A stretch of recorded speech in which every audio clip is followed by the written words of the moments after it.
All right, let's talk about moving. Should you be hitting 10,000 steps a day, or is it all about HIIT workouts, like 3 times a week?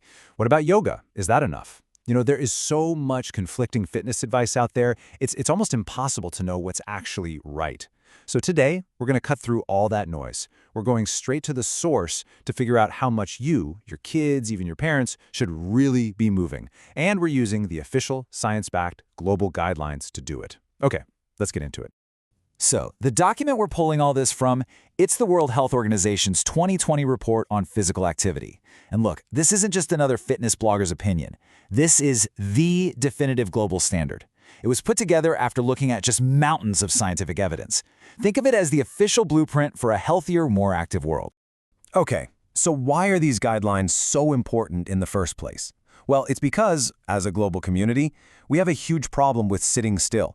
I mean, physical inactivity has become one of the biggest risk factors for early death worldwide. And this is an issue that really, it touches every single one of us. And if you really want to understand the scale of the problem, just look at this number. A whopping 81% of adolescents, 81%, do not get enough physical activity. This isn't just some small issue, right? This is a full-blown global health crisis in the making. We're basically setting up an entire generation for a future of health problems. And that's why knowing these official recommendations is just so critical. All right, before we jump into the actual recommendations, let's just make sure we're all on the same page with a couple of key terms, just like the WHO does in their report. First up, physical activity. Super simple. It's any movement you do that uses energy. We're talking walking, dancing, gardening, playing, you get it. Then there's the flip side, sedentary behavior. This is basically any time you're awake but you're sitting or lying down not using much energy. Endlessly scrolling on your phone, binge watching a show, that's the stuff. So the goal is pretty clear, right? More of the first, way less of the second. Okay, so let's kick things off where all these health habits really get started, in childhood and adolescence. We're talking about ages 5 to 17. The whole goal here is to build a really strong foundation for a lifetime of good health. So for this age group, the magic number is an average of 60 minutes a day of moderate to vigorous activity. And notice that word, average. It's more about a weekly goal, not a stressful daily chore. Most of this should be aerobic stuff, running around, playing sports, but, and this is super important, at least 3 times a week, they need to include vigorous activities that really strengthen muscles and bones. Think climbing, jumping, that kind of thing. And of course, the other half of the battle is to limit that sedentary time, especially recreational screen time. All right, now let's talk about the biggest group, adults, from ages 18 to 64. The WHO lays out a really clear, really flexible blueprint here that honestly can fit into just about any lifestyle. This is the core recommendation for most of us. And what's so great about this is the flexibility. You've basically got 2 main ways to hit your weekly target. Option 1, you can do 150 to 300 minutes of moderate intensity activity. Think of a brisk walk where you can still hold a conversation. Or option 2, if you're a bit tighter on time, you can do 75 to 150 minutes of vigorous intensity stuff. This is like running or swimming laps where you're pretty breathless and can only get out a few words. And of course, you can totally mix and match the two to make it work for your week. And here is one of the absolute best, most motivating updates from these new guidelines. This is a real game changer. It used to be that you had to be active for at least 10 minutes straight for it to count.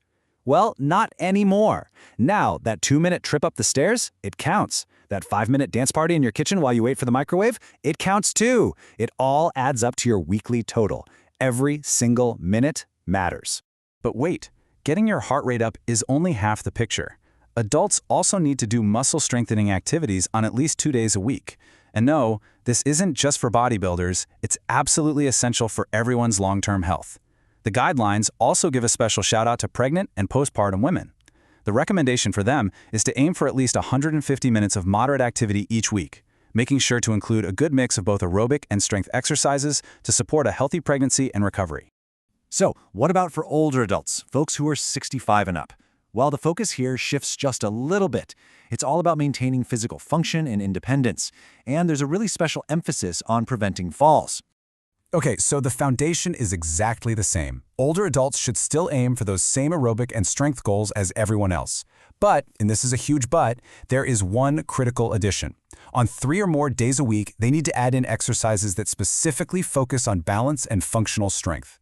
This isn't just a nice little suggestion, it's absolutely crucial. These are the kinds of exercises that can prevent a life-altering fall and help someone stay independent for much, much longer. So we've gone through all these different age groups, all these different numbers. What's the big takeaway here? What's the one powerful idea that ties all of this together? I mean, if there's just one thing the World Health Organization wants you to remember from all of this, what is it? It's this, right here. The core message is that simply replacing sedentary time with physical activity of any intensity, and I mean any, even light activity, has health benefits. That means getting up from your desk just to stretch, walking around the room while you're on a phone call, taking the stairs instead of the elevator. It all helps. It all counts.